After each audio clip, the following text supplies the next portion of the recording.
పిల్లలు గణితంలో పట్టు సాధించి శాస్త్రవేత్తలుగా ఎదగాలని అబాకస్ అందుకు బాగా దోహదపడుతుందని ఎమ్మెల్సీ నెల్లికంటి సత్యం పేర్కొన్నారు.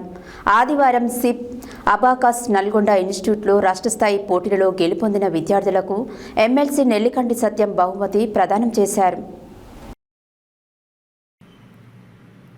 పిల్లలు గణితంలో పట్టు సాధించి శాస్త్రవేత్తలుగా ఎదగాలని అబాకస్ అందుకు బాగా దోహదపడుతుందని ఎమ్మెల్సీ నెల్లికంటి సత్యం పేర్కొన్నారు.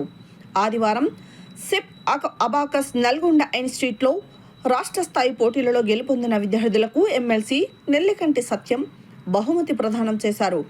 ఇటీవల హైదరాబాద్లోని శంషాబాద్లో జరిగిన రాష్ట్ర స్థాయి గణిత ప్రాటజీ పోటీలో గెలుపొందిన విద్యార్థులను ఆయన అభినందించి మాట్లాడారు. అబాకస్ ద్వారా విద్యార్థులు గణిత నైపుణ్యాన్ని పెంపొందించుకోవడానికి అవకాశాలు ఉందని అన్నారు. పోటీ ప్రపంచంలో విద్యారంగంలో గణితంతో పోటీపడి విద్యార్థులు పరిగెత్తాల్సిన అవసరం ఉందని అన్నారు.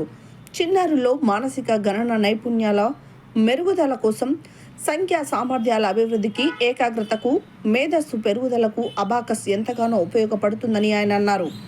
విద్యారంగంలో కీలక మార్పులు వస్తున్న నేపథ్యంలో కొత్త టెక్నాలజీలతో చిన్నప్పటి నుంచి గణితం మీద పట్టు సాధించుకునేందుకు అబాకస్ ఒక కీలక సాధనంగా పనిచేస్తుందన్నారు.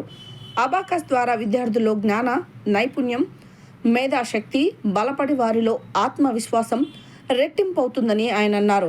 నల్గొండ బ్రాంచ్ హెడ్ భవానీ మాట్లాడుతూ ఇటీవల హైదరాబాద్లో జరిగిన రాష్ట్ర స్థాయి పోటీల్లో రాష్ట్ర వ్యాప్తంగా 66 ఇన్స్టిట్యూట్ల నుండి 3200 మంది విద్యార్థులు పాల్గొనగా నల్గొండ నుంచి మొదటిసారిగా 22 మంది పాల్గొన్నారని, అందులో 11 మందికి విన్నర్గా మరియు బెస్ట్ పర్ఫార్మర్ అవార్డు రావడం జరిగిందన్నారు.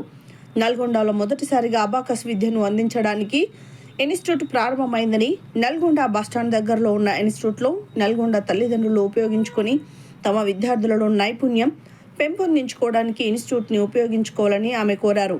ఈ కార్యక్రమంలో పల్లా దేవేందర్ రెడ్డి, కోర్స్ ఇన్స్ట్రక్టర్స్ స్పందన, నవనీత, ఎస్ మనుశ్రీ, యువిన్, విన్మయ, రియాన్సిక, అభిజ్ఞ, దినేష్, కార్తిక్, దుర్గా వర్మ, రిషిధర్, షణ్ముఖ, ప్రియ, కృతిక, నిద్విక్ విద్యార్థుల తల్లిదండ్రులు పాల్గొన్నారు.